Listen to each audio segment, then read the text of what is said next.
কিন্তু বই কেতাবগুলো যদি আমাদের ঘরে রাখা থাকে, তার যদি কদর করি, তাহলে আমরা সেখান থেকেও কি অমূল্য রত্ন পেতে পারি।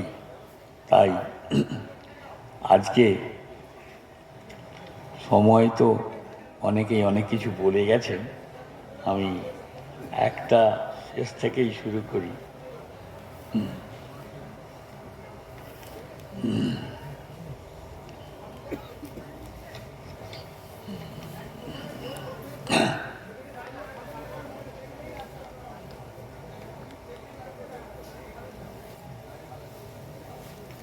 কুরআন,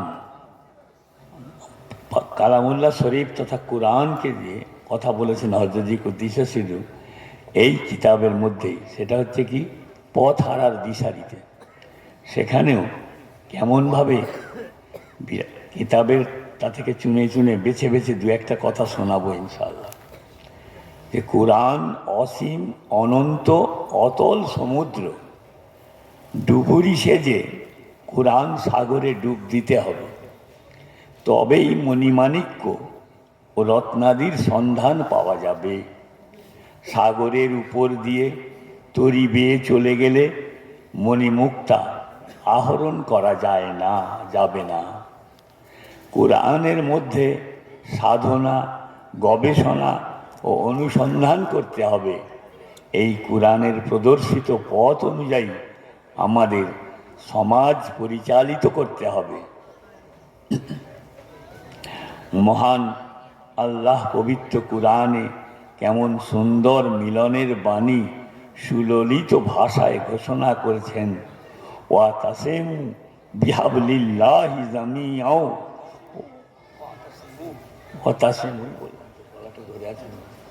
ওয়াতাসিমু বিহাবলিল্লাহি জামিআও ওয়ালা তাফাররাকু, অর্থাৎ তোমরা সমবেতভাবে একযোগে আল্লাহর রজ্জুকে দৃঢ়রূপে ধারণ করো, পরস্পর বিচ্ছিন্ন হয়েও না।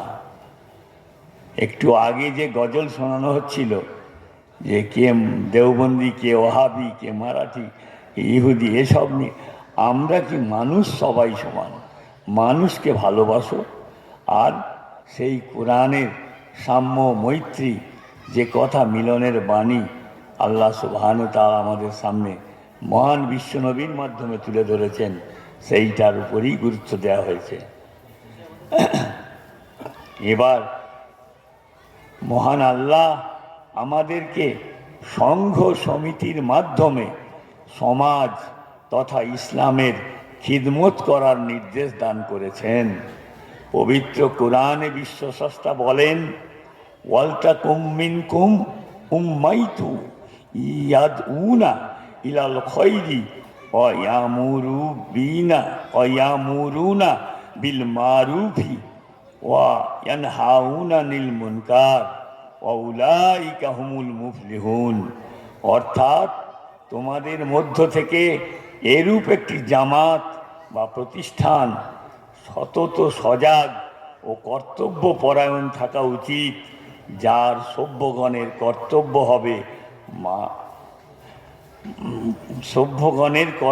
হবে মানব জাতিকে মঙ্গলজনক কর্মের দিকে আহ্বান করা, সৎ কাজের আদেশ দান করা এবং অসৎ কাজ থেকে নিষেধ করা।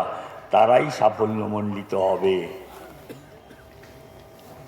এই যে কথা, তাহলে এখানে কি হবে, যে আমাদেরকে সেইভাবে খিদমত ও মেহনতে আমাদেরকে চলতে হবে, যেটা আমরা সমাজের এই আলোর প্রতিফলন করতে গেলে যে ভাই, যাদের যে দায়িত্ব আছে সেই দায়িত্ববান লোকেরা ছাড়া অন্যরা কেউ উঠে দাঁড়াবেন না, ঘোরাফেরা করবেন না। মজলিসে বসুন, মজলিসে কফি দেওয়া হচ্ছে, চা দেওয়া হচ্ছে।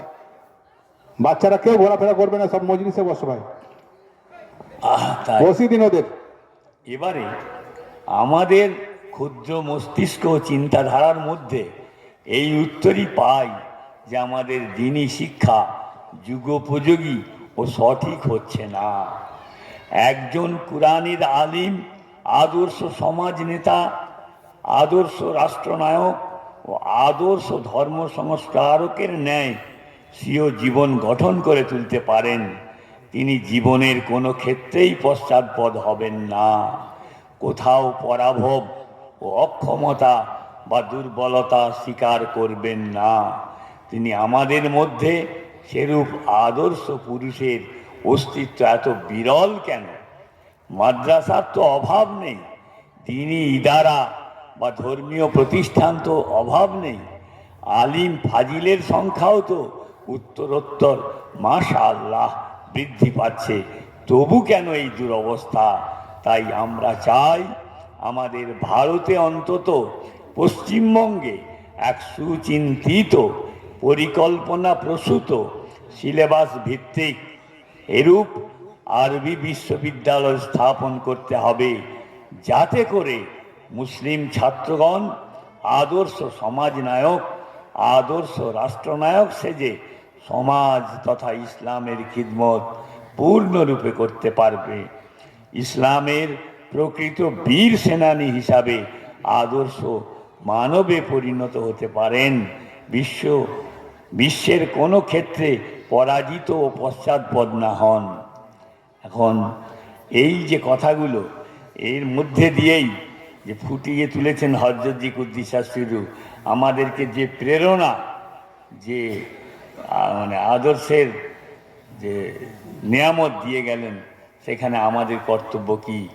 আজও আমাদের পশ্চিমবঙ্গ ইসলামিক শিক্ষা ও গবেষণা নিকেতনের কেন্দ্রীয় কার্যালয়ে প্রত্যেক রোববার মজলিসে এই হযরতজি দামাত বরকতুহুম হযরত আব্দুল সালাম সাহেব হুজুর এবং হযরত মাওলানা মুফতি সাইফুল্লাহ কাসিমি সাহেব দামাত বরকতুহুম ওখানে গিয়ে বসেন এবং যেভাবে তালিম তরবিয়ত দান করেন, সেখানে একই কথা, সেই অনুরণন, অর্থাৎ তার প্রতিফলন ফুটে ওঠে। এমনভাবে যে আমরা কি করে এইভাবে ইসলামী আল্লাহর মনোনীত ধর্ম, ইসলামী একমাত্র ও সত্য ধর্ম,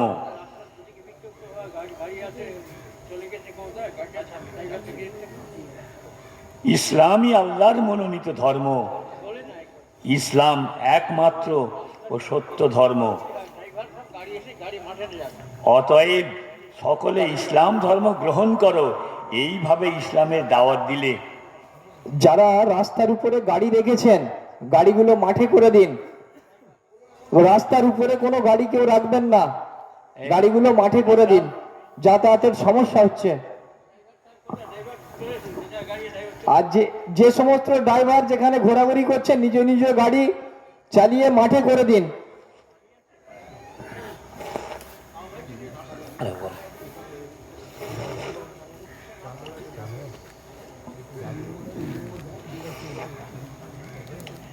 ইসলামী আল্লাহর মনোনীত ধর্ম,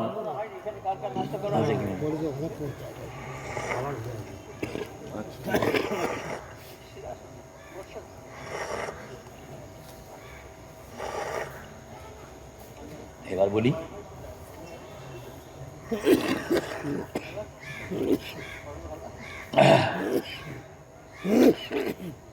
ইসলামী আল্লাহর মনোনীত ধর্ম, ইসলামী একমাত্র ও সত্য ধর্ম, অতএব সকলে ইসলাম ধর্ম গ্রহণ করো। এইভাবে ইসলামের দাওয়াত দিলে কেউই মানবে না, কারণ জগৎ, বিশেষত আধুনিক জগৎ, অন্ধবিশ্বাসের সমর্থক নয়। তাই পবিত্র কুরআন ও প্রত্যেকটি বিষয়ই জ্ঞান ও বিজ্ঞান ও অকাট্য যুক্তির সাহায্যে সুললিত মধুর ভাষায় বুঝিয়েছেন। তাই তো স্যার উইলিয়াম মুইরকে এ কথা কেমন সুন্দর ভাষায় স্বীকার করতে হয়েছে দেখুন। তিনি বলেন, আল্লাহর অস্তিত্ব প্রমাণের জন্য বা সমগ্র বিশ্বে আল্লাহর একচ্ছত্র আধিপত্য প্রদর্শনের নিমিত্ত কুরআন প্রকৃতি থেকে প্রচুর পরিমাণে যুক্তিতর্ক ও বিজ্ঞান উপস্থাপিত করেছে।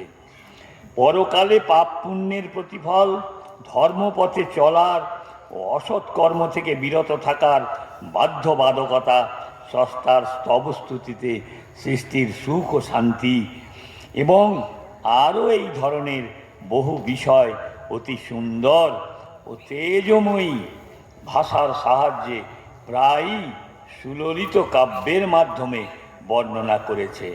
এই রূপে মানবের পুনরুত্থানের যৌক্তিকতা বহু অকাট্য যুক্তির সাহায্যেই বোঝানো হয়েছে।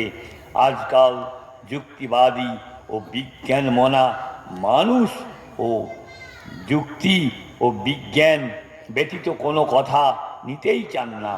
যেহেতু বিশ্বকোষ কোরআন সর্বযুগের উপযোগী ব্যবস্থা পুস্তক, তাই একবিংশ শতাব্দীতেও কোরআনের বিজ্ঞান বা নীতি ও শিক্ষা সফল ও কার্যকরী হতে পেরেছে।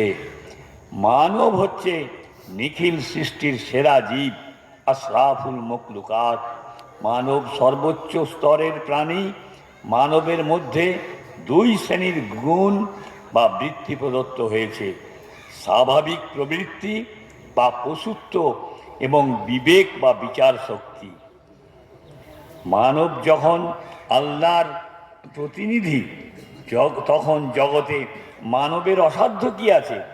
মানবের দ্বারা জগতের সমূহ অসম্ভব কার্যই সম্ভব হয়েছে।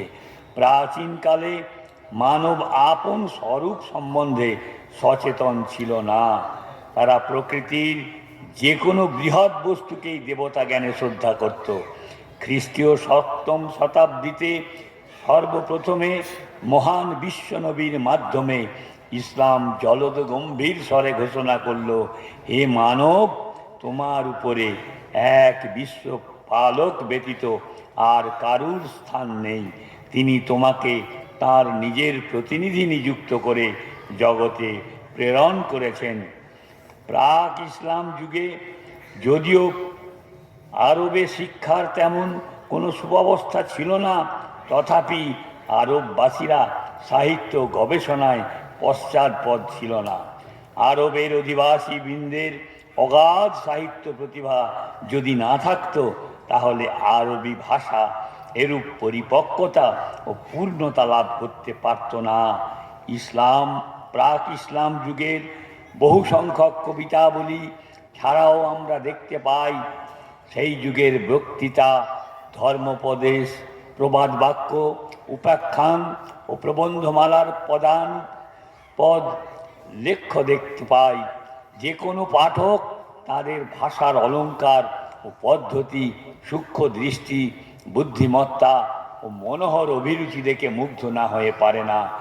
ইবনে কুতাইবার উয়ুনুল আখবার নামক গ্রন্থ থেকে বোঝা যায়, সে যুগে বালক বালিকা সকলেই বিদ্যালয়ে গমন করত।